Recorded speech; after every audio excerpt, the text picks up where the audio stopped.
আমরা প্রত্যেকেই যখন হেরে যাই, যখন খুব কষ্ট পাই, যখন কোথাও থেকে কোনো প্রতিযোগিতায় টিকতে পারি না, তখন আমরা বলি যে উপরওয়ালা আমাদের ভাগ্যে এই লিখে রাখছে, ওই লিখে রাখছে। আমাদের দ্বারা কিচ্ছু হবে না, কিচ্ছু হবে না। কিন্তু আমিও বলি, আমিও এর ব্যতিক্রম করি না। আমারও মধ্যে অনেক ফ্রাস্ট্রেশন আছে, অনেক না পাওয়ার বেদনা আছে, অনেক কষ্ট আছে, অনেক আবেগ আছে, অনেক অনুভূতি আছে।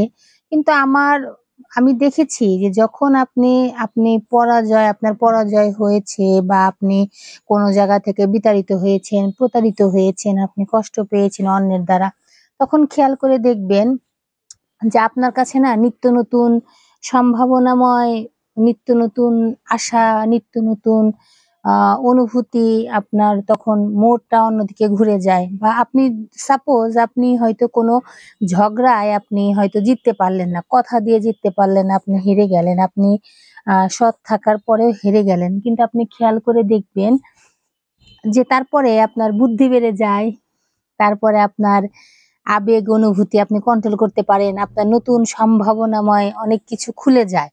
আর যে এক বাক্যেই জিতে যায়, সে আসলে কষ্ট করে জেতার কি যে মজা, পরিশ্রম করে জেতার কি যে মজা, কি যে আনন্দ, এটা কিন্তু সে বুঝলো না।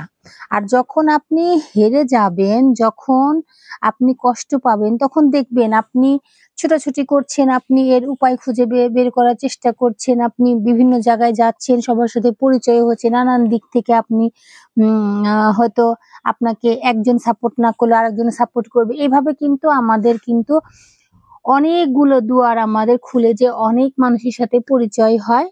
তো আমার মনে হয়েছে যে আসলে এটাই ঠিক।